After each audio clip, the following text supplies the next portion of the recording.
Hey guys, so just sporting the Grant Cardone cash flow. Can't see it there really. Yeah, cash flow hoodie here.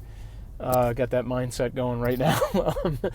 But anyway, guys, just jumping on here to talk about something I heard on the representing Grant after that video I put up the other day about how he's not going bankrupt. But anyway, yeah. So the topic I wanted to talk about real quick here, next couple minutes. I was listening to Peter Schiff's podcast. I think it was the one he did. Well, he does two a week. Usually does two a week. I think it was one of the two that he did last week.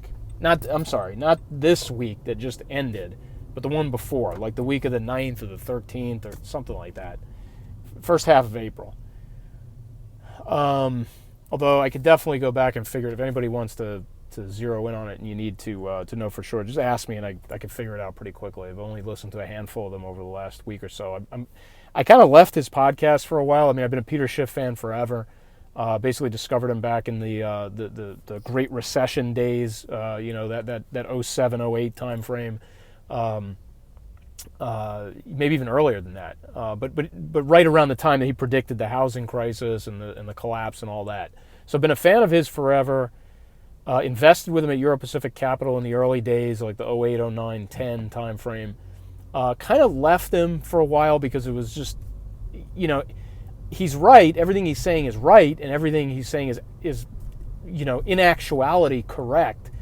But the problem is his timing is just way off. I mean, he's just predicting things that I think, the government as a fiat entity, can just push these things off as long as they need to, and I'm not sure they ever actually come to fruition. But in theory, academically, he's correct about everything he's saying. He's a great guy to follow. You'll probably learn more about economics listening to 10 of his podcasts than going to a 4-year college. Okay, let's just put it that way. But the guy knows his stuff inside and out. He knows how all this stuff works in the economy and the Fed and understands all the economic data that comes in every week. He's absolutely worth listening to and following.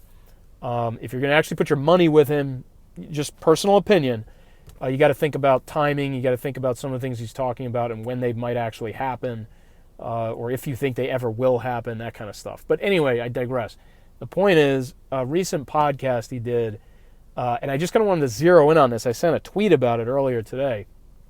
But the guy used a great analogy about this whole ridiculous notion about the economy and what's going to happen after coronavirus and stuff like that. So of course, I'm sure you've heard, if you're tuned into anything mainstream, there's a rhetoric out there that this economic stress that we've experienced so far, and I'm talking about lots of different things when I say that. Of course, most people would think immediately of the stock market fluctuation that occurred in March that was just wild and all over the place.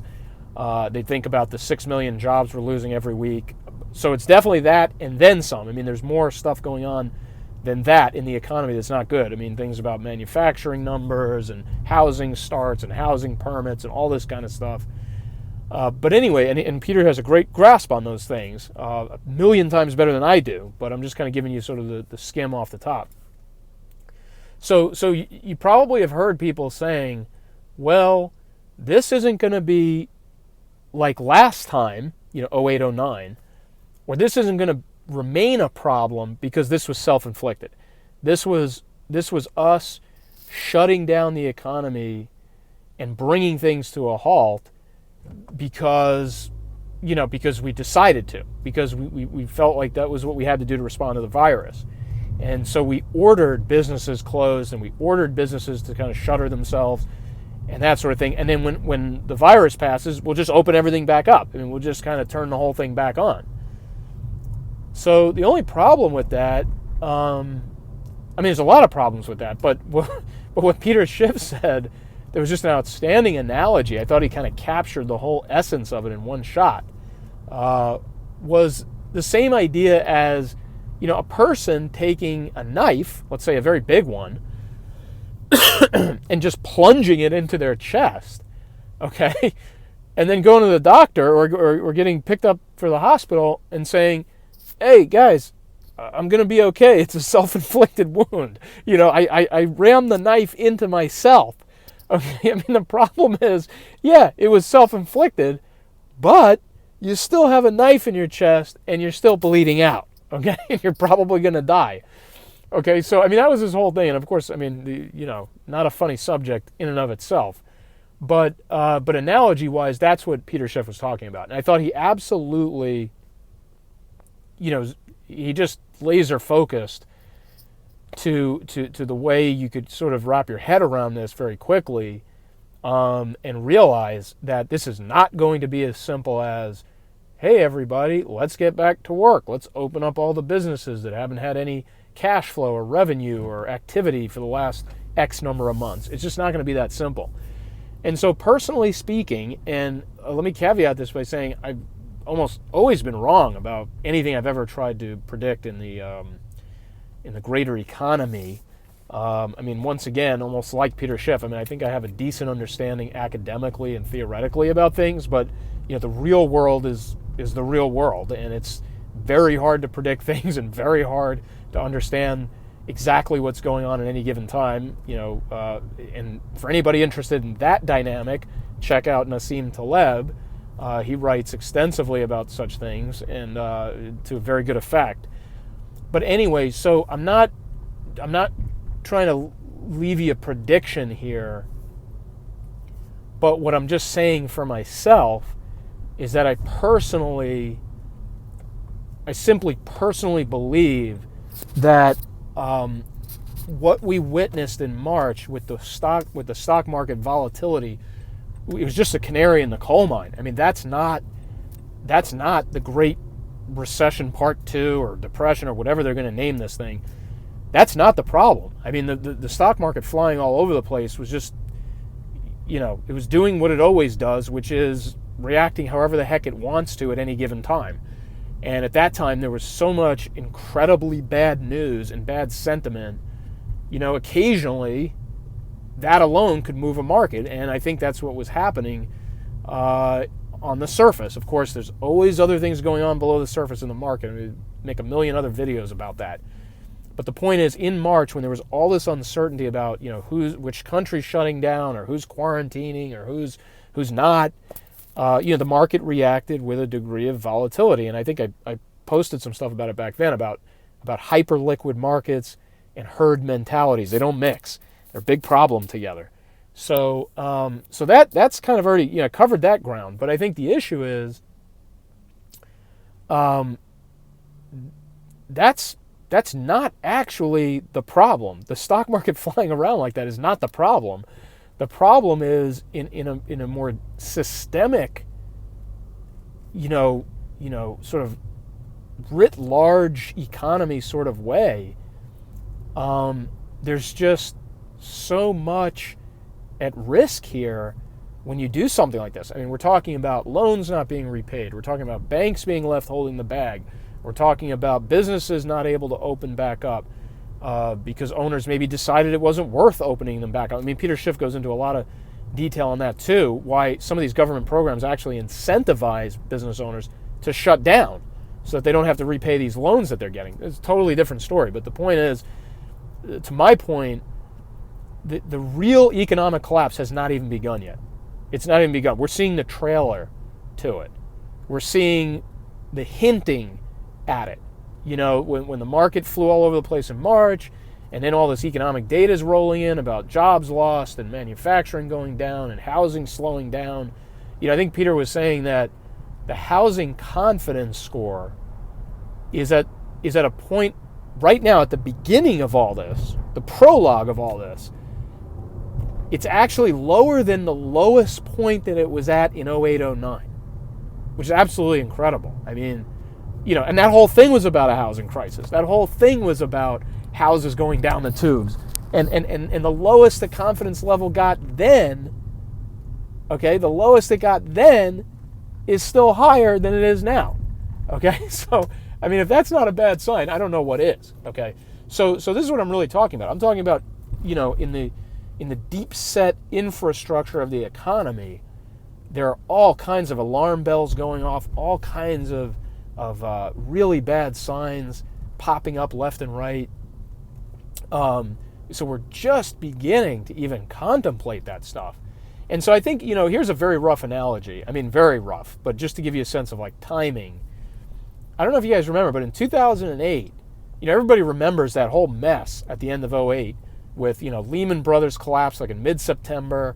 2 weeks later, Congress went to vote on the TARP bill. They rejected it. The market went down 777 points. 2 days later, they passed it. Everybody kind of remembers, I think, that flurry of activity. I think AIG went belly up like right after that in October or something like that. So there was a lot of activity there that kind of seemed to tip things over, right? But a lot of people forget that in March 2008, okay, so we're talking like, what's that, 6 months prior, right? Half a year prior, okay? The whole issue there was that Bear Stearns had gone belly up, and Bear Stearns had taken a dump, and then things quieted down. In fact, it'd be kind of interesting to look at any of the stock market charts from between March of '08 and September of '08. Was there a recovery? I don't even remember. I mean, maybe it went up a little bit. Maybe it kept going down. I don't know. I mean, Bear Stearns was a shock to the system. I don't think anybody saw it coming that mattered. But the bottom line is there was the Bear Stearns issue, and then like 6 months of quietude, and then the whole thing imploded in September.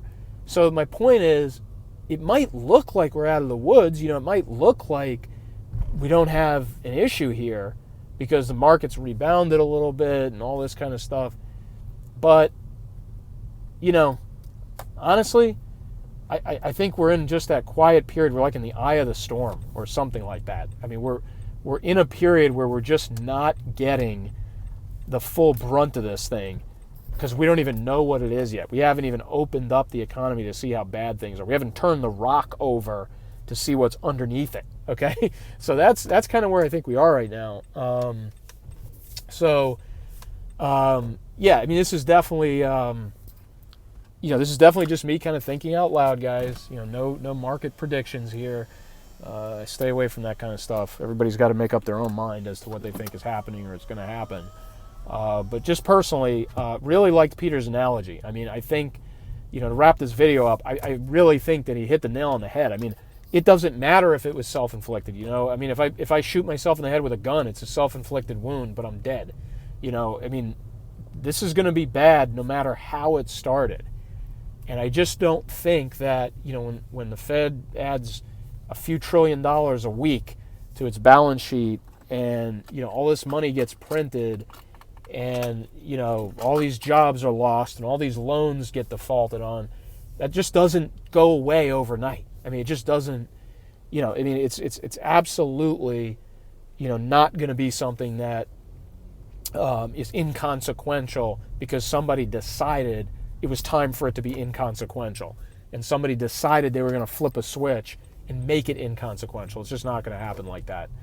So anyway, guys, yeah, encourage you to take a look at Peter's podcast. You can look it up in, on the podcast app on your iPhone. At least I have an iPhone, so that's how I found it. But you just search on Peter Schiff. Like I said, I mean, a lot of the messaging is pretty much the same from day to day. I mean, the guy's been saying the same thing for 10, 12 years now, whatever it is.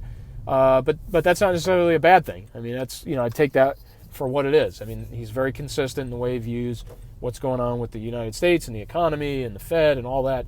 So it's all worth paying attention to. It's all worth learning from, and then you can make your own decisions as to where you actually want to put your money. But anyway, yeah. So check that out, guys. Gonna sign off now. Yeah, that's it for today. Thanks, guys.